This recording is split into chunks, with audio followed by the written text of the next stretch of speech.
مختصر عرصے کے دوران مختلف ممالک میں ہزاروں لاکھوں نہیں بلکہ کروڑوں کی تعداد میں مچھلیاں مر چکی ہیں جو میلوں کے ایریا میں سمندر کے ساحلوں اور دریا کے کناروں پر مردہ حالت میں پائی گئی۔ اب تک ان کے مرنے کے اسباب سامنے نہیں آ سکے۔ یہ بھی ہو سکتا ہے کہ جان بوجھ کر دنیا کو ان مچھلیوں کے مرنے کی وجوہات نہ بتائی گئی ہوں۔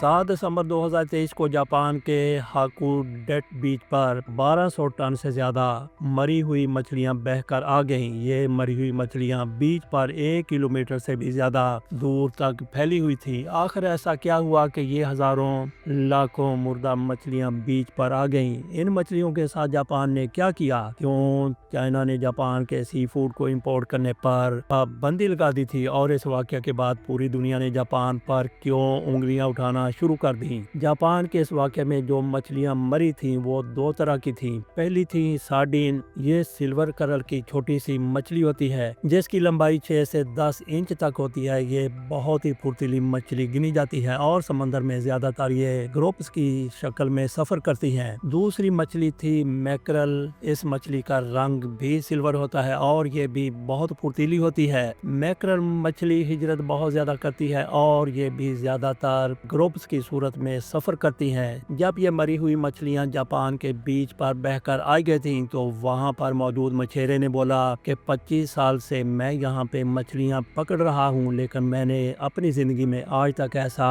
منظر کبھی نہیں دیکھا۔ جاپان کی اتھارٹیز نے مچھلیاں مرنے کی 3 وجوہات بتائی تھی جس بنا پر یہ مچھلیاں مری ہوگی۔ پہلی تو وہی ہے کہ پانی میں آکسیجن کی کمی کی وجہ سے یہ مچھلیاں مر گئی ہوں گی۔ دوسری وجہ یہ بتائی کہ یہ ہجرت کرتی ہوئی مچھلیاں اپنے شکاری امبول جیک سے جان بچا کر اس پوائنٹ تک بھاگی ہوں گی کہ یہ اگزاسٹ ہو کر مر گئی، یعنی تھک کے مر گئی۔ اور تیسری وجہ یہ بتائی گئی کہ جب مچھلیاں ہجرت کر رہی ہوں گی تو نئے پانی کا ٹیمپریچر بہت زیادہ کم ہوگا یا زیادہ ہوگا جس کی وجہ سے ان مچھلیوں کو شاک لگا ہوگا اور یہ مر گئی ہوں گی۔ لیکن یہ ساری کی ساری خیالی باتیں ہیں، ابھی تک بھی اصل وجہ سامنے نہیں آئی یا پھر بتائی نہیں گئی۔ جاپان کی اتھارٹیز نے منع کیا تھا کہ اپنے کھانے کے لیے ان مچھلیوں کو نہ لے جایا جائے، لیکن لوگوں نے کدھر باز آنا تھا۔ لوگوں نے بڑی تعداد میں مچھلیوں کو اٹھایا، اپنے گھروں میں لے گئے، ان کو پکایا کھایا اور بہت سی مچھلیاں انہوں نے محفوظ بھی کر لی۔ یہ سب تو چل ہی رہا تھا جاپان میں، پھر سوشل میڈیا پر جاپان کی ایک ویڈیو وائرل ہو جاتی ہے۔ جاپان میں فوکوشیما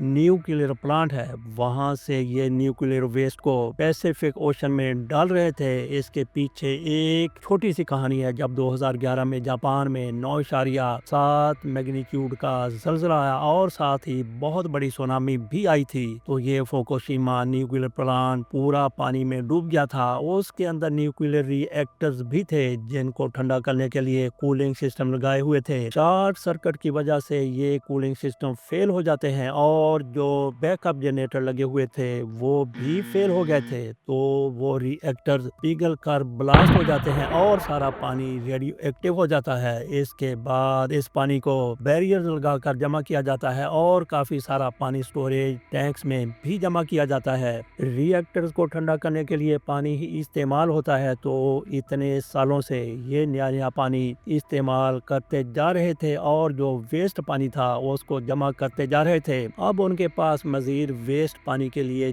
جگہ ہی نہیں بچی تھی تو جاپانیز گورنمنٹ نے 2020 میں یہ پرپوزل دینی تھی کہ یہ اس ویسٹ پانی کو کچھ حد تک صاف کر کے سمندروں میں ڈالیں گے اور اس کے علاوہ کوئی راستہ نہیں ہے۔ جاپان نے کہا کہ وہ اگلے 30 سال لیں گے اور تھوڑا تھوڑا کر کے یہ پانی پیسیفک اوشن میں ڈالیں گے جس سے اچانک تبدیلی دیکھنے کو نہیں ملے گی۔ اگست 2023 میں جاپان پہلی دفعہ فوکوشیما نیوکلیئر پلانٹ سے ریڈیو ایکٹیو پانی پیسیفک اوشن میں چھوڑ دیتا ہے جس سے ہمسایہ ملک کا شدید رد عمل دیکھنے کو ملتا ہے۔ چائنا تو اس کے رد عمل میں جاپان کا سی فوڈ ہی بین کر دیتا ہے۔ نارتھ کوریا کہتا ہے کہ یہ جو حرکت جاپان کر رہا ہے یہ انسانیت کے خلاف جرم ہے۔ ساؤتھ کوریا کے آفیسر کہتے ہیں کہ بجائے جاپان کا سی فوڈ بین کرنے کے ہمیں سی فوڈ ہی نہیں کھانا چاہیے۔ اور ساؤتھ کوریا میں ہی لوگوں نے جاپانیز ایمبیسی کے سامنے احتجاج کرتے ہوئے بولا کہ سمندر جاپان جاپان کا کوڑا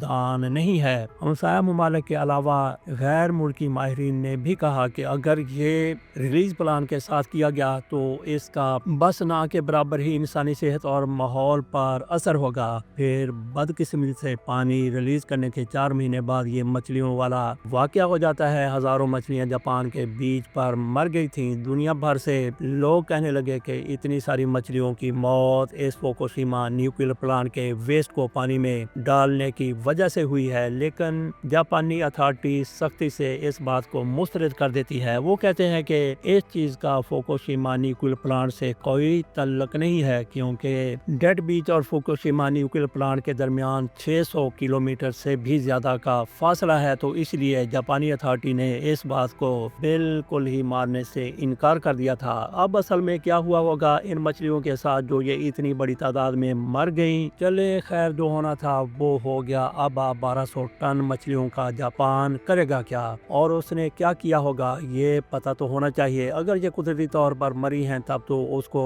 کھایا جا سکتا تھا، لیکن اگر یہ ٹاکسک سبسٹانس یا کسی بیماری کی وجہ سے مری تھیں تو اس کا انسانی صحت پر بہت برا اثر ہوگا۔ جاپانی اتھارٹیز کی طرف سے یہ فیصلہ کیا گیا تھا کہ ان ساری مچھلیوں کو ہائی ٹیمپریچر میں جلا کر ڈسپوز کر دیں گے، اور ان مچھلیوں کے مرنے کی وجہ تو پتہ چل ہی جائے گی۔ کب چلے گی، اس حوالے سے ابھی تک کسی قسم کی کوئی تحقیقات سامنے نہیں آ سکیں۔ ناظرین، آپ کے اس حوالے سے کیا خیال ہے، کیا رائے ہے، ہمارے اس ویلاگ کے کمنٹس میں ضرور بتائیے گا۔ اجازت دیجیے، اللہ حافظ۔